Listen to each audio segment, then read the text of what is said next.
जय हिंद, जय भारत। मैं हूं रीना सुधार और स्वागत है आप सभी का सैनिक न्यूज विद रीना में। आज के इस वीडियो की शुरुआत करते हुए सबसे पहले वो टॉपिक देख लेते हैं जिसकी जानकारी आज के इस वीडियो के माध्यम से मिलने वाली है। देखिए, सबसे पहले हम बात करेंगे फरवरी महीने की पेंशन से जुड़ी हुई। फरवरी महीने की पेंशन को लेकर क्या अपडेट है ये देखेंगे। क्या इस महीने हमारी पेंशन बढ़ी हुई आएगी या जल्दी क्रेडिट होगी? इन दोनों ही सवालों का जवाब आज के इस वीडियो के माध्यम से मिलने वाला है। इसी के साथ हम बात करेंगे 18 महीने के डीए के एरियर मिलने की जो उम्मीद है उसको लेकर। ये उम्मीद अभी भी कायम है, इसके बारे में बात होगी। और इसके साथ साथ पीएमआर केस की क्या अपडेट है ये देखेंगे। और कुछ कमेंट्स भी मैंने शामिल किए हैं जिनके माध्यम से हमारे पेंशनर और फैमिली पेंशनर्स ने पेंशन संबंधी समस्याओं को शेयर किया है। तो चलिए वीडियो में आगे बढ़ते हुए एक एक करके इन सभी जानकारियों को देखते हैं। लेकिन वीडियो में आगे बढ़ने से पहले हमेशा की तरह आप सभी से निवेदन है कि वीडियो में अंत तक बने रहिएगा। इस चैनल के माध्यम से दी गई जानकारी अगर आप सभी लोगों के लिए यूजफुल रह रही है तो लाइक और शेयर कर दीजिएगा। चैनल से जुड़ने के लिए जिन्होंने अभी तक चैनल को सब्सक्राइब नहीं किया है वो सब्सक्राइब कर दीजिएगा। बेल आइकन को प्रेस करके नोटिफिकेशन जरूर से ऑन रखिएगा ताकि हर एक वीडियो की जानकारी आप लोगों तक पहुंचती रहे। आप चाहें तो हमारे चैनल को ज्वाइन भी कर सकते हैं, लेकिन वीडियो को हाइप जरूर से करिएगा। देखिए, अभी आपके जो स्क्रीन पर है एक हाइप का ऑप्शन आता होगा, वो बेहद ही महत्वपूर्ण है। हाइप इस वीडियो को जरूर से करिएगा ताकि YouTube जो है हमारे वीडियोस सभी कर्मचारी पेंशनर और फैमिली पेंशनर्स तक पहुंचाए और सही सही जानकारी सभी तक पहुंच सके। तो चलिए इसी के साथ आज के इस वीडियो में आगे बढ़ते हुए सबसे पहले बात कर लेते हैं फरवरी महीने की पेंशन से जुड़ी हुई। देखिए, एक बात तो कंफर्म है कि फरवरी महीने की जो पेंशन है ये जल्दी आएगी। 28 को शनिवार पड़ रहा है और अब से जैसे कि आप सब जानते हैं कि शनिवार और रविवार स्पर्श बंद रहता है, तो उम्मीद तो यही है कि 27 को जो है ये पेंशन आ जाएगी, यानी एक दिन जल्दी आएगी फरवरी महीने की पेंशन। इसके साथ साथ जिनकी पेंशन बैंक से आ रही है उनकी तो हर महीने की तरह 26 से ही क्रेडिट शुरू हो जाता है। बाकी बहुत सारे ऐसे कमेंट्स हैं जहां पेंशनर फैमिली पेंशनर्स यह कह रहे हैं कि हमारे दिसंबर महीने की पेंशन भी नहीं आई है, उसको शुरू करवाएं, कैसे करवाएं, उसके बारे में भी वीडियो में चलिए आगे बात करेंगे। लेकिन अब आगे बढ़ते हुए बात करते हैं 18 महीने के डीए एरियर मिलने की जगी उम्मीदें कैसे। देखिए, कल एक वीडियो के माध्यम से मैंने ये शेयर किया था कि माननीय सुप्रीम कोर्ट ने वेस्ट बंगाल के जो कर्मचारी हैं या पेंशनर्स हैं उनके लिए डिसीजन दिया था कि देखिए, ये जो डीए डीआर है उनका हक है, ये हक उनको मिलना ही चाहिए। और डिटेल में वो वीडियो मैंने पूरा शेयर किया है, अगर कोई आप देखना चाहते हैं तो चैनल पर आपको वो मिल जाएगा। लेकिन उसमें देखिए उसके बाद उस वीडियो में भी मैंने इसके बारे में जिक्र किया है कि कैसे जो हमारे केंद्रीय कर्मचारी संगठन है वो प्रयास कर रहे हैं कि 18 महीनों के कोरोना काल के दौरान जो केंद्र सरकार ने डीएडीआर को फ्रीज कर दिया था, तो कुल टोटल 18 महीनों तक जो है ये महंगाई भत्ता फ्रीज रहा था। इसके बाद हालांकि उसको मतलब बढ़ाना शुरू तो कर दिया था, लेकिन उस जितने 18 महीनों के दौरान जो नहीं बढ़ा था महंगाई भत्ता, उसका जो एरियर बन रहा है उसको देने के लिए केंद्र सरकार सहमत नहीं हो रही है। कई बार केंद्र सरकार ने इसको लेकर यही जवाब दिया है कि ये पैसा कोरोना काल में खर्च हो गया है, तो इसका भुगतान अब संभव नहीं है। लेकिन आज जब हम भाई बहुत सारे न्यूज़पेपर्स वगैरह में पढ़ते हैं, इलेक्ट्रिक मीडिया हो, प्रिंटिंग मीडिया हो, जहां पर हम ये सुनते हैं कि हमारा देश इतनी तरक्की कर रहा है, जीडीपी ग्रोथ की अगर हम बात करते हैं, तो ऐसे में ये कहां तक सही है कि कर्मचारियों या पेंशनर फैमिली पेंशनर्स का हक मारा जाए। और यही प्रयास देखिए कि जो केंद्रीय कर्मचारी संगठन है वो यही प्रयास कर रहे हैं कि जल्दी से जल्दी जो ये कर्मचारी या पेंशनर्स हैं इनको इनका हक मिले। यानी ये तो है ही 18 महीनों के दौरान जो ये कोरोना काल के दौरान जो ये रोका था, ये एरियर तो है ही। इसके साथ साथ 7 पे कमीशन का जो है एरियर, ये भी अभी तक कर्मचारियों का नहीं मिला है। जब 8 पे कमीशन जो है कुछ 17 महीने लेट आया था, यानी जिसको 1 जनवरी 2016 से लागू होना था, तो सिफारिश से आने में थोड़ा वक्त लग गया था, फिर कैबिनेट की मंजूरी वगैरह में भी थोड़ा समय लग गया था, तो कुल टोटल 17 महीनों का समय लगा था। तो अब 7 पे कमीशन को मान्य रखा गया था 1 जनवरी 2016 से। तो ऐसे में जब तक ये आया 7 पे कमीशन, इसकी सिफारिशों को मंजूरी वगैरह मिली, तो 1 जनवरी 2016 से लेकर जुलाई 2017 के आसपास का कुछ समय रहा है। कुल टोटल 17 महीनों का एचआरए और टीए का जो अलाउंस में भी बढ़ोतरी हुई है, तो उसका एरियर का भुगतान अभी तक नहीं हुआ है। बीच बीच में इसको लेकर हालांकि बात आ रही थी कि केंद्र सरकार इसका भुगतान कर सकती है, नहीं कर सकती है। ऐसी खबरें हम भी प्रिंटिंग मीडिया में पढ़ वगैरह रहे थे, उसको वीडियो के माध्यम से मैंने शेयर किया था, लेकिन अभी भी देखिए इसका भुगतान नहीं हुआ है। तो इन दोनों ही एरियर के लिए जो है कर्मचारी संगठन प्रयास कर रहे हैं। वो जब ये कहते हैं कि पहले 7th पे कमीशन की विसंगतताओं को दूर करिए, क्योंकि 7th पे कमीशन की विसंगतताएं वैसी ही रही तो 8वां वेतन आयोग भी जो है सही तरीके से लागू नहीं हो पाएगा। तो उसमें ये एरियर का मुद्दा भी शामिल है। इसीलिए मैं कहती हूँ कि देखिए 18 महीनों का डीएडीआर एरियर के मिलने की जगी उम्मीद कैसे? एक तो कर्मचारी संगठनों का सतत जो प्रयास है, केंद्र सरकार पर दबाव जो बना रहे हैं उससे, और साथ ही में माननीय सुप्रीम कोर्ट के ऐसे ऐतिहासिक फैसले जहां कर्मचारियों और पेंशनर्स के हक में फैसले सुनाए जाते हैं, ऐसे फैसलों से हमें उम्मीद बढ़ती है कि आने वाले दिनों में अगर कोई कर्मचारी संगठन जो है माननीय सुप्रीम कोर्ट में केस करेगा ये डीएडीआर के एरियर को लेकर, तो जीत जरूर से मिलेगी। चलिए अब वीडियो में आगे बढ़ते हुए बात करते हैं पीएमआर केस अपडेट की। ये ऐसा ही मामला है जहां हमारे जो पीएमआर वेटरन्स हैं जो ऑन रिक्वेस्ट रिटायर होकर आए हैं और उनको ओआरओपी के रिवीजन से बाहर रख दिया था केंद्र सरकार ने। ऐसे में न्याय की उम्मीद के साथ उन्होंने अलग अलग एफटीज का रास्ता अपनाया था, दरवाजा खटकाया था। हालांकि एफटी से उनको जीत भी मिली है। बहुत सारे केस जो हमारे पीएमआर वेटरन्स है वो जीत चुके हैं, अभी भी कुछ केस चल भी रहे हैं। लेकिन अभी क्या हुआ, केंद्र सरकार ने जो है एक रिव्यू पिटीशन दायर कर दिया और मामला यहीं पर अटका पड़ा है।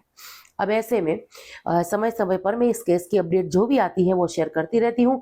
लेकिन अभी आप देखिए स्क्रीन पर देख पा रहे हैं 1 2 नहीं 3 ये मैसेज है, कमेंट है कि मैम पीएमआर केस का क्या हुआ, पीएमआर केस की कुछ जानकारी दीजिए, फैसला आया या नहीं। तो मैं हमेशा इसीलिए कहती हूँ देखिए, क्योंकि नोटिफिकेशन ऑन रखिए। अगर आप नोटिफिकेशन ऑन नहीं रखेंगे तो सही जानकारी आप तक नहीं पहुंचेगी। मैं रोज ही कोशिश करती हूँ 1 या कभी कभी 2 वीडियोस अपलोड करने की, पर अगर आपने नोटिफिकेशन ऑन नहीं रखा है, चैनल को सब्सक्राइब नहीं किया है, तो इस वीडियो की जानकारी आप तक नहीं पहुंचेगी। ऐसे में आप सही जानकारी से वंचित रह जाएंगे। तो हालांकि अभी जब इसको लेकर इतने सारे सवाल आ रहे हैं तो मैं इसका जवाब जल्दी से दे दूं कि 3 मार्च 2026 की अगली डेट आई है। अब उम्मीद करते हैं कि इस डेट को सुनवाई जरूर से होगी। अभी तक ये जो रिव्यू पिटीशन वगैरह दायर किया है इसमें एक बार भी शायद सुनवाई नहीं हुई है। बाकी डिटेल में इसकी जानकारी लेकर एक वीडियो जरूर से लेकर आऊंगी। चलिए अब वीडियो में आगे बढ़ते हुए कुछ कमेंट्स देख लें। एक लिख रहे हैं कि जय हिंद मैम, मैं डिसेबिलिटी पेंशनर्स हूँ, सुनने में आया है कि डिसेबिलिटी का टैक्स लगेगा करके, प्लीज इसके बारे में बताइएगा। देखिए डिटेल में मैं इसको लेकर वीडियो बनाकर लेकर आऊंगी और बेहद ही आसान भाषा में इसको समझाऊंगी। देखिए क्योंकि जो फाइनेंस एक्ट 2026 है इनमें थोड़े से चेंजेस हुए हैं फाइनेंस एक्ट 2025 के मुकाबले, तो इसको भी थोड़ा समझना पड़ेगा सही तरीके से। देखिए ऐसा नहीं है कि सभी डिसेबिलिटी पेंशनर्स को टैक्स आएगा, पर किनको होगा किनको नहीं होगा डिटेल में ये कुछ स्टडी करके फिर उसके बारे में मैं जरूर से वीडियो बनाऊंगी। चलिए अगला कमेंट है, एक लिख रहे हैं फिटमेंट फैक्टर 1.92 से 2.08 के आसपास रहेगा यदि फैमिली मेंबर नहीं बढ़े तो, यानी फैमिली मेंबर 3 से बढ़ाकर 3.5 करना होगा। तो किसी ने इनको रिप्लाई किया है कि फिटमेंट फैक्टर जो है 1.92 से ज्यादा नहीं मिलेगा। देखिए ये बिल्कुल सही बात है, महंगाई दरों के आंकड़ों को देखते हुए भी फिटमेंट फैक्टर जो है वो 1.92 या ज्यादा से ज्यादा, अगर वो भी कब होगा 2 पॉइंट, जब केंद्र सरकार वेतन वृद्धि देने में कुछ उदारता दिखाएगी तब, नहीं तो फिटमेंट फैक्टर 1.92 या हो सकता है कि 1.89 या 86 भी हो, क्योंकि ज्यादा फिटमेंट फैक्टर की उम्मीद मत रखिएगा। अभी 1 2 दिन में आपको मैं विस्तार से एक टेबल भी शेयर करूंगी कि अगर 1.92 भी फिटमेंट फैक्टर होता है तो पे लेवल जो 10 है उनकी जो बेसिक है वो 1 लाख से भी ऊपर जा रही है। तो मुझे नहीं लगता महंगाई दरों में जिस तरीके से बढ़ोतरी हो रही है उसको देखते हुए कि केंद्र सरकार ज्यादा फिटमेंट फैक्टर पर सहमत होगी। देना चाहिए, मैं भी मानती हूँ, अभी महंगाई को देखते हुए 3 पॉइंट या 3.86 वगैरह जो फिटमेंट फैक्टर है यही सबसे सटीक बैठता है। आज सोने के दाम जिस तरीके से बढ़ रहे हैं, दवाइयों के दाम बढ़ रहे हैं, इन सबको देखते हुए फिटमेंट फैक्टर अच्छा खासा होना चाहिए, लेकिन ऐसा होता हुआ नहीं दिख रहा है। बाकी जो कैलकुलेशन वगैरह आती है वीडियो के माध्यम से शेयर कर देते हैं। और आप जो ये कह रहे हैं कि फैमिली मेंबर यानी कि फैमिली यूनिट में 5 कर दिया ना, ये 3 3.5 से बढ़ाकर जब 5 कर दिया तभी अच्छा खासा फायदा देखने के लिए मिलेगा, अदरवाइज 3.5 में भी कोई फायदा नहीं मिलेगा। चलिए अगला कमेंट है, एक लिख रहे हैं कि मैडम अभी भी फैमिली पेंशनर्स नहीं आया, 2 बार लाइफ सर्टिफिकेट जो है दिया है बैंक में और ऑनलाइन भी सबमिट कराया है, लेकिन फैमिली पेंशन शुरू नहीं हो रही है। तो देखिए आपका लाइफ सर्टिफिकेट अप्रूव क्यों नहीं हो रहा है, ये चीज थोड़ी देखिए। आधार कार्ड मिसमैच हो रहा है, पैन कार्ड मिसमैच हो रहा है, क्या दिक्कत आ रही है वो रीजन देखिए। बैंक ब्रांच से संपर्क करिए, अगर स्पर्श में माइग्रेशन हो गया है तो स्पर्श से बात करिए ताकि आपको पता चले कि ये दिक्कत कहाँ आ रही है। नहीं तो एक काम और कर सकते हैं, आप मुझे कॉल करिए, मैं आपकी मदद जरूर से करूंगी। चलिए अगला कमेंट है, एक लिख रहे हैं कि मैम मैं 1/1/2026 को अपना लाइफ सर्टिफिकेट सबमिट किया है, क्या आप प्लीज बताएंगे कि मेरी दिसंबर की पेंशन कब मिलेगी। देखिए जैसे ही आपने लाइफ सर्टिफिकेट सबमिट कराया, उसको अप्रूव होने में 7 दिन से 10 दिन का वक्त लगता है। जैसे वो अप्रूव हो जाएगा, वो लोग जो है या अगर स्पर्श से पेंशन आ रही है तो स्पर्श, या बैंक से पेंशन आ रही है तो बैंक के जो बंदे हैं वो आपकी पेंशन को प्रोसेस में दे देंगे, तो ये हो जाएगा जल्दी, उसमें फिर दिक्कत नहीं आएगी। हालांकि कुछ केस में ये देखने के लिए मिला है कि एक बार पेंशन लाइफ सर्टिफिकेट की वजह से बंद हो जाती है तो उसको शुरू कराने में कुछ दिक्कतें आती हैं। पर अगर ऐसा कोई मामला है तो आप हमसे संपर्क कर सकते हैं, नहीं तो फिर अगर 1 या 2 महीने तक पेंशन नहीं आती है तो सीपी ग्राम के थ्रू कंप्लेन दर्ज करा दीजिए ताकि जल्दी से पेंशन आपके खातों में क्रेडिट हो जाए। चलिए अगला कमेंट है, एक लिख रहे हैं गुड मॉर्निंग मैडम, मेरी पेंशन अभी तक ट्रांसफर नहीं हुई है, स्पर्श में बैंक से ही आ रही है, प्लीज इसमें रिप्लाई करिए। देखिए मैं हमेशा कहती आई हूँ कि अब किसी की भी पेंशन अगर बैंक से आ रही है तो उनको चिंता करने की जरूरत नहीं है। जब आपका नंबर आएगा स्पर्श में ऑटोमेटिकली जो आपका माइग्रेशन हो जाएगा, तो निश्चिंत रहिए। बाकी आप एक काम और भी कर सकते हैं, रिकॉर्ड ऑफिस से संपर्क कर सकते हैं। अभी कुछ एक मामले ऐसे सामने आए हैं जो जिससे चिंता होती है, पेंशनर्स को भी होती है और फैमिली पेंशनर्स को भी होती है अगर माइग्रेशन नहीं हुआ तो। बाकी मुझे लगता है कि रिकॉर्ड ऑफिस की तरफ से भी प्रयास और तेज होंगे कि जल्दी से आपका माइग्रेशन स्पर्श में हो जाए। बाकी जब तक सही पेंशन आ रही है, सही तरीके से क्रेडिट हो रही है, आप निश्चिंत रहिए। चलिए सबसे आखिर में ये कमेंट देख लेते हैं, एक लिख रहे हैं कि फिटमेंट फैक्टर जब बढ़ेगा जब फैमिली यूनिट 5 होगा, सभी कर्मचारी संगठनों को फैमिली यूनिट 5 करने पर जोर देना चाहिए। देखिए मैं जो कर्मचारी संगठन है जो हमारे, वो जो प्रयास कर रहे हैं, अभी 25 फरवरी को एक मेमोरेंडम 8वें वेतन आयोग को जो उसकी कमेटी को फाइनल मेमोरेंडम जो देना है, उसको तैयार करने के लिए एक मीटिंग का भी आयोजन है 25 फरवरी 2026 को, जिसकी जानकारी एक वीडियो के माध्यम से मैंने शेयर की थी। तो कर्मचारी संगठन जो प्रयास करते हैं आप सब लोगों के वेलफेयर को लेकर, डिटेल में मैं उसके बारे में बात करती हूँ, क्योंकि वो जो हमारे लिए प्रयास करते हैं उसकी जानकारी आप लोगों को भी होना बेहद ही जरूरी हो जाता है। ऐसे में कम्यूटेशन, एडिशनल पेंशन, ये फैमिली यूनिट को बढ़ाना, फिटमेंट फैक्टर अच्छा खासा देना, एमएससीपी में बड़े बदलाव, ये बहुत सारे ऐसे वेलफेयर के मुद्दे हैं जो कर्मचारी और पेंशनर्स के हैं, जिसको लेकर ये लोग प्रयास कर रहे हैं।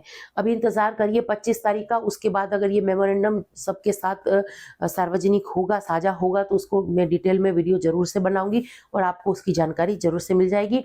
बाकी हमें हमारे कर्मचारी संगठनों पर इतना विश्वास होना चाहिए, और मुझे लगता है भी कि वो बेहतरीन से बेहतरीन काम कर रहे हैं, और आज उनके इन दबाव का ही नतीजा है कि 8वां वेतन आयोग हमें देखने के लिए मिला है। अब उम्मीद करती हूँ कि 8वें वेतन आयोग में हमारे सभी कर्मचारी, पेंशनर और फैमिली पेंशनर्स की सैलरी और पेंशन में सही तरीके से बढ़ोतरी जरूर से होगी। बाकी 2026 में सारा पूरे साल यही अटकलें लगी रहेंगी कि फिटमेंट फैक्टर कितना वगैरह रहने वाला है। तो इन सारी सभी जानकारी के लिए आपको क्या करना है, आपको चैनल को सब्सक्राइब करना है। जिन्होंने सब्सक्राइब कर दिया है चैनल को, बहुत अच्छी बात है। जिन्होंने चैनल को सब्सक्राइब नहीं किया है वो चैनल को सब्सक्राइब कर दीजिएगा। इसी के साथ आज के इस वीडियो से विदा लेती हूँ। जय हिंद।